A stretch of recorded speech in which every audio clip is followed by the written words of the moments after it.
बड़ा सूक्ष्म, चूंकि देखो अध्यात्म है, अध्यात्म तो जगत से बिल्कुल ऐसे है। कोई बड़े भाग्यशाली जन होते हैं जो सुनना चाहते हैं, उनसे भी बड़े भाग्यशाली जन होते हैं जो चलना चाहते हैं, उनसे भी बड़े भाग्यशाली जन जो चल रहे हैं, उनसे भी बड़े भाग्यशाली हैं जो महत्व रखकर चलते हुए उसका अनुभव कर रहे हैं। जो अनुभव कर लिए तो सतरति सतरति सा लोकान तारयति, वो स्वयं तर जाते हैं, स्वयं तर जाते हैं, लोगों को तार देते हैं। ये उल्टी बुद्धि लेकर जब परमार्थ में चला जाता है तो थोड़े ही समय में वो परमार्थ से विमुख हो जाता है।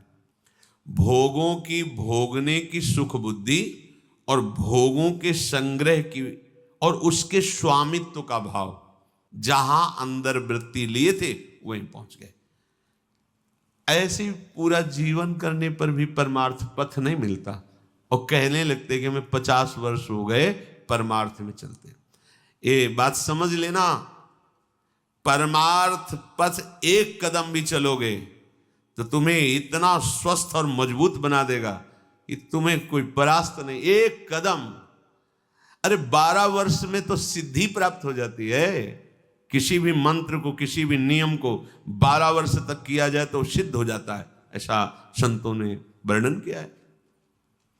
पर हम ये कह रहे हैं कि 50 वर्ष भी आप लगा दीजिए, अगर ये दो भाव आपके सुधरे नहीं तो कुछ समझ में नहीं आएगा आपको।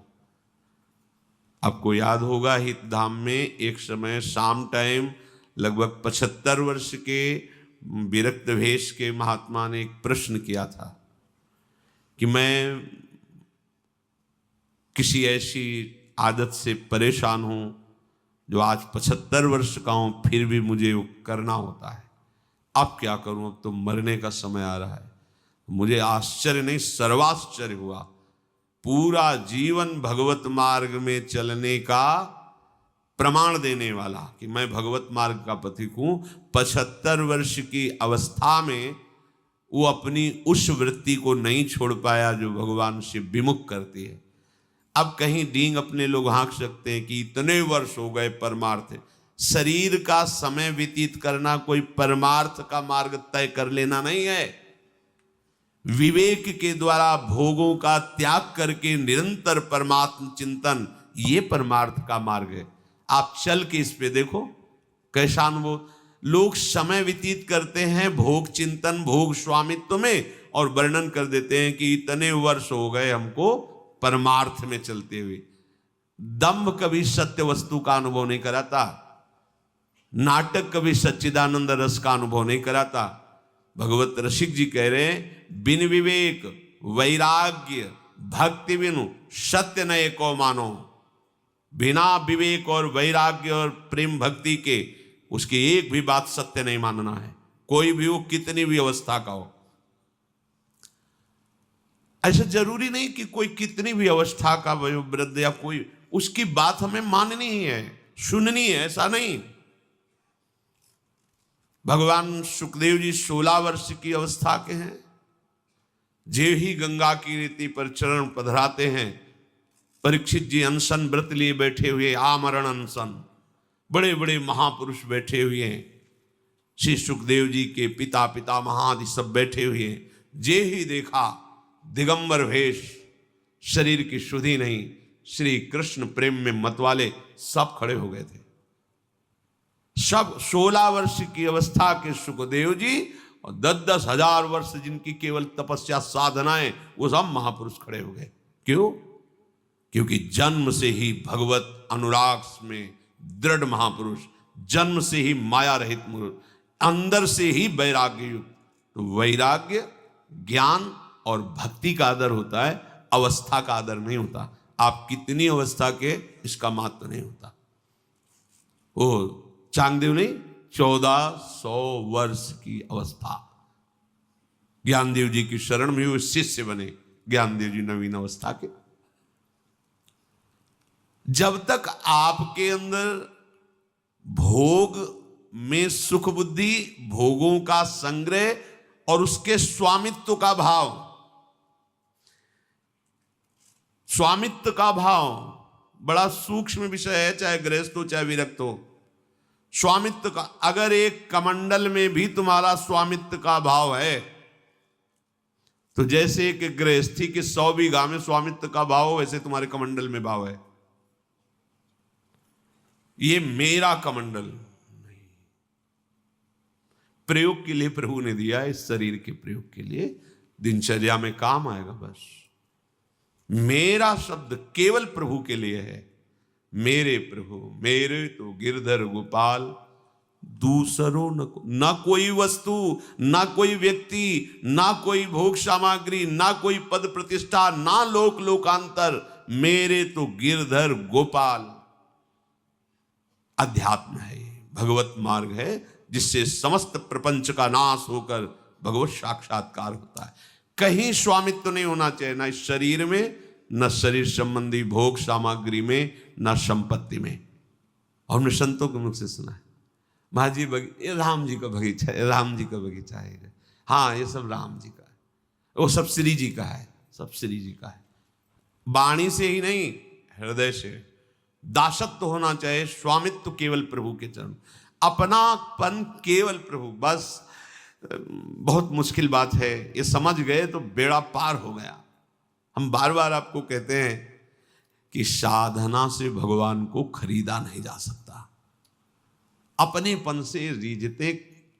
इनके स्वभाव को जान लीजिए, बस उमा राम स्वभाव जय जाना ताई भजन तज भावला, बस इनसे थोड़ा सा अपनापन हो जाए, मतलब इनकी बात होने पर, इनकी याद आने पर ऐसा लगे जैसे कोई मेरा प्यार, प्राण प्यारा मित्र बहुत दिन से मिला न हो और उसकी याद आ रही हो, या जो भी भाव आप रखते हैं वो ऐसा एक बार, जब मानो अपनी माँ है, बहुत वर्षों से नहीं मिले, उसकी याद आ रही, अब हृदय विकल हो रहा है, ऐसा कुछ जैसे अपना लाडला पुत्र है, अमेरिका में पढ़ रहा है, एक ही पुत्र है, बहुत दिन से बात नहीं, उस माँ का हृदय कैसा होता है, क्या करूं, कैसे उड़, पंख होते तो उड़कर जाती, उनसे मिल ले।